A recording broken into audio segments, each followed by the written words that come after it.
And joined now here on GCR by a young man who has had a hell of a week. First off, last week, UMBC went to Morgan State, and with 1 second left, he knocked down a game winner. And as if that wasn't enough, then when they hosted Wagner on Sunday, they were in overtime, and courtesy of ESPN Plus, this happened.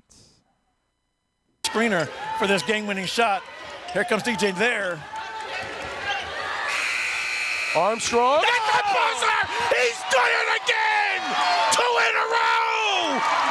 Unbelievable! My buddy Gary Stein on the call as DJ Armstrong Jr. is with us here on GCR. DJ, it's Glenn. It's great to chat with you, man. Congratulations on a hell of a run. Thank you for taking the time for us. I appreciate you having me. You know what I'm saying? So it's just a blessing to be here, honestly, to get the recognition, man, So appreciate you. Absolutely, man. How many game winners at any level, whether it was any of your stops that led you to UMBC, high school, how many game winners do you think you now have in your life? 2. No, stop. There's no way. There's no way. I know it. Okay, so where does the confidence come from then? Like, wait, okay, when you're taking back the Morgan game, you haven't done it before. Did you know that you were going to be the one? Like, was that the plan all along? It wasn't. It was really just to get the best shot available. Okay. And my point guard JK, he told me, to be ready. Like in the timeout, we ran a play and stuff like that. It was a flat ball screen, and he was supposed to get downhill and just make a play, but. Coming off with how they was playing him like how Wagner was playing me last game, okay.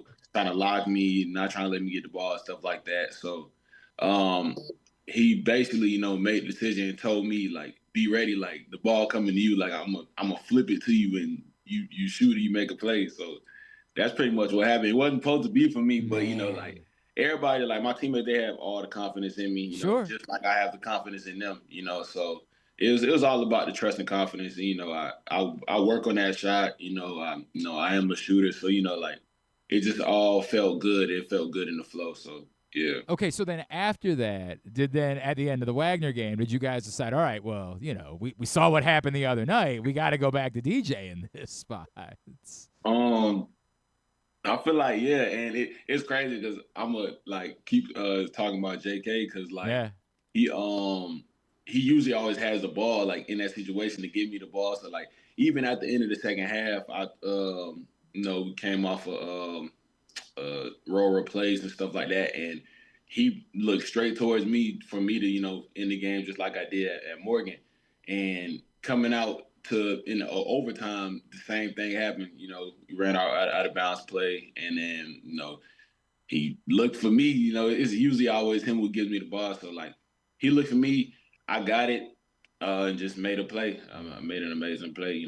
I got to see the orange, and when I seen the orange, I knew it had a chance to go in. Man, so you are unconscious right now from beyond the arc this season. You are shooting over 50%, which may that continue. First of all, I hope you're not too superstitious and you're like, shut up, bro. I don't want to talk about it.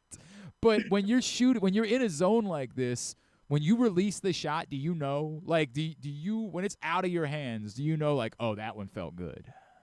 Yeah. Usually, every time, unless, of course, it's an in and out, usually when it leaves my hands, it feels good. And I know when, something's off a little bit or, because yesterday I didn't really have, a good, I guess, shooting night, but it wasn't, crazy bad, but it's just, usually the shots that, I shot yesterday usually go in, but sometimes the ball just doesn't go in. That's just how it is. So, I usually, know, and my teammates also trust me with the shots that I take and stuff like that. So it's working out. It's working out right now. Yeah. He is UMBC guard DJ Armstrong Jr., America East co-player of the week. I have no idea how it can be co.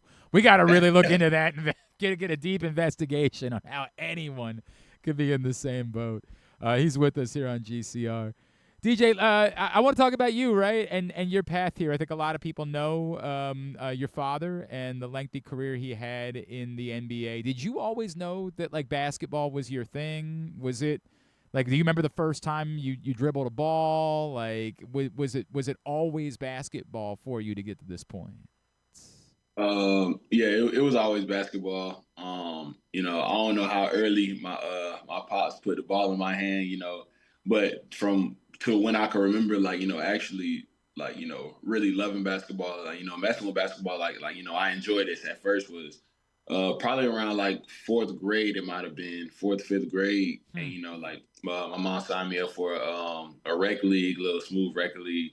And you know, ever since then, it really took off. I say like I really like started taking basketball serious. Like, okay, I could really do something with this. Like maybe when I got to high school, so probably like 9th, 10th grade, I was really like, yeah, I think this is something that I want to do after, you know, after I get out of high school, and you know, like I really enjoy it, really love it, love the game. So, you know, it was never no other sport, no football, no baseball, nothing like that. It was always basketball. So, but it wasn't an easy path for you, right? Like, you had to go the JUCO route, and I don't know a lot of guys that go through Texas Permain Basin, and I definitely have to acknowledge that I had never heard of Texas Permain Basin before you ended up at UMBC. But what did going that route do for you? How did it help you as you got to the D1 level, having those stops, and where things probably aren't quite as glamorous? And where you gotta, I have no doubt, really work. What did that do to improve you as a basketball player? What did it do to change you as a man? as a basketball player, it really just like had me look. I had an outlook on it of like, you know, first of all, I'm blessed to be here anyway because I get to, you know, play the game every day that I love, you know, and a lot of people would love to switch my spot. So, you know, like, I really just like took it as, you know, there's hoopers everywhere, you know, like just because I'm in this position, I didn't, you know, look down on myself like, maybe I'm not as good as I am, maybe I'm not, you know. I really just, you know, kept my head down, you know, just kept working really like that. And, you know, I started really looking at the talent that was at all the levels, like with JUCO, D2, and, you know, of course, D1. And I was like, you know, I'm really still special, you know, like, you know, I just kept my character high, always have positive vibes, you know, good energy, no matter where I was at, you know, because like I said, it's a blessing to be there. And as a man, I feel it really changed me because like for the better because of the hardship that you know sometimes you might not be where you want to be, but you know it is what it is. I'm in this position, you know, God put me in this position for a reason. You know, I always say that for myself. And everything happens for a reason, which is, you know, how I got here. You know, maybe I needed those steps down the line so I can, you know, become who I am today. And I just, you know, thank God, thank my family, thank everybody, you know, who's been in my corner, from all the coaches and teammates and stuff like that. So That's cool, man. And I appreciate that perspective. DJ Armstrong from UMBC is with us on GCR. We mentioned your dad. Obviously, he was a hell of a player. He's also been a coach for a long time, right? Like, was he also like I don't know if it's maybe too much. It feels like it might be two full-time jobs. Was he also coaching you as he was coaching in the NBA? Did he try to be a little more hands-off, let you do your thing? What was that relationship like? He would always, you know, like follow me throughout like you know, basketball stuff like that. But mostly it was really just like you know, being in Orlando where I'm from, like I have, you know, a good amount of trainers, you know, I would my sister, she used to play basketball. So she would also, you know, kind of bring me under her wing and That's stuff cool. like that, you know. And I think it was just the company that I was around, and you know, my pops, you know, just watching stuff around him. You know, he has a basketball camp that, you know, I went to till I was maybe like 16 or 17, from maybe like fourth grade or something like that. I don't know, third grade, something. So like, you know, he's always been there throughout my journey, you know, just keeping my head up, you know, just you know, telling me, you know, play the game the right way. Um, you know, he was all known for the heart and hustle and stuff like that. So he always said, you know, don't take possessions off. You know, just keep doing what I do. You know, and because he always says, you know, I know how to play the game the right way and stuff like that. So just trusting my work and stuff like that. So yeah, he was always there though. You know, That's throughout awesome, the man. journey, even though he wasn't physically there. You know, Right. he was mentally there. The relationship with your sister, how competitive? Like, do you guys, so we got to know, of course, Angel and Juju Reese here in Baltimore for a long time, and they would like legit trash talk each other. Were you and your sister like legit trash talkers? Nah, I won't say we weren't trash talkers, but it was on I wasn't really known as a shooter for like all my life. So like That's so crazy. maybe That's so crazy for you yeah, to say, bro. it's crazy. It's Yeah, crazy. right. Like but like I went post grad out of after high school, and like that's really where I started flourishing. They had the COVID and all that stuff. So coming back to where I couldn't even play basketball for I don't know how long because we had the curfew, couldn't go outside because they took the rims off the hoops and stuff like that. So it's like, all right, so I came back. My sister actually got me in with the trainer, so it's her fault that I'm a better shooter than her. But yeah, like we will always have that rivalry of like, oh, who's the better shooter? Who's the better shooter? I still had that with my dad. He kind of going over the other side. Like okay, I'm a better shooter than him, but I'm still trying to get that full recognition.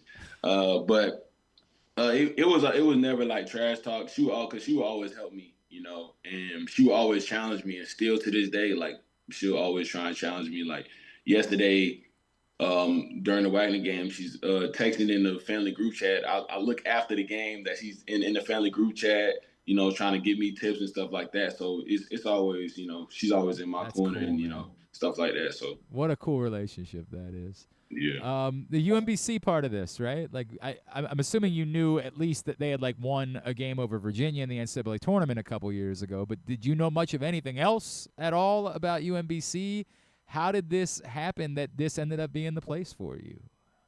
I didn't really truly know about UMBC until like I'll say once I really got out of my JUCO, so after my sophomore year, and looking for a different school and stuff like that. Before I got to Texas Permian Basin, before I got there, I really like I had one of my old teammates, Marcus Banks. He was Okay. here Yep. the last 2 years, so we went to the same JUCO, and so I knew about the school since then. And then Bryce Johnson from last year also.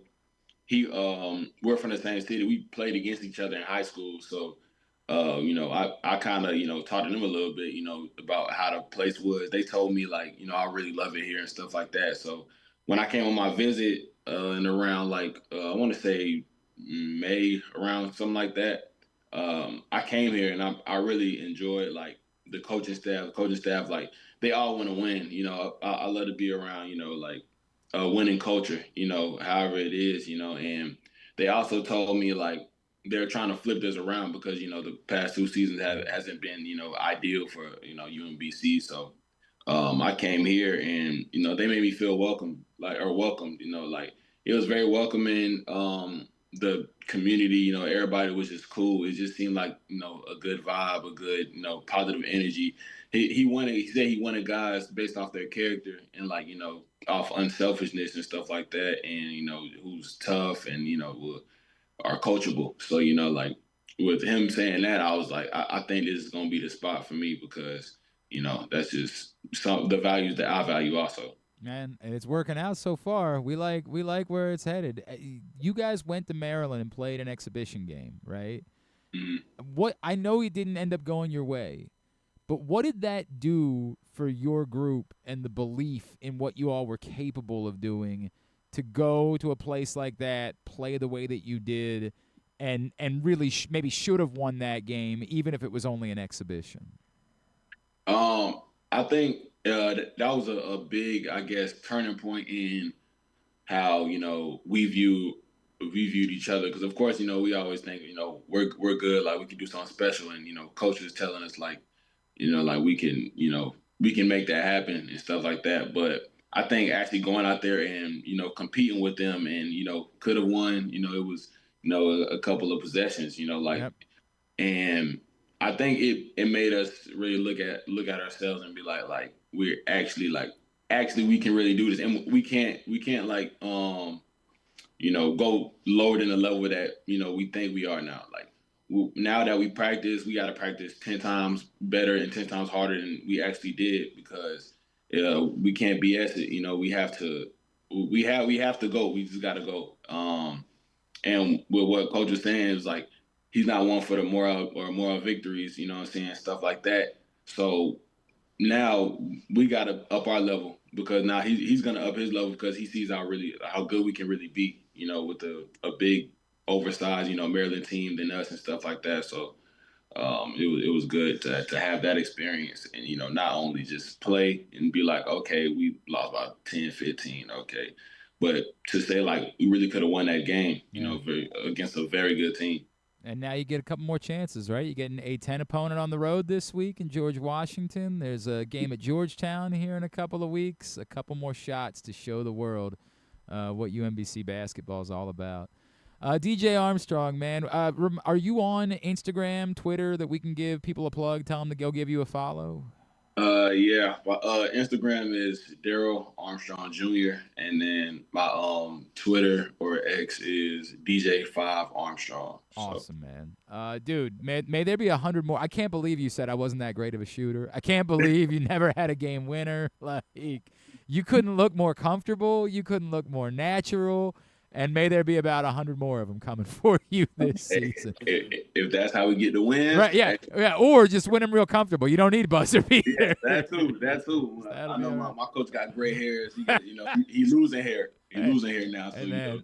So, as long as you win them, that's all that matters, as long as you win them.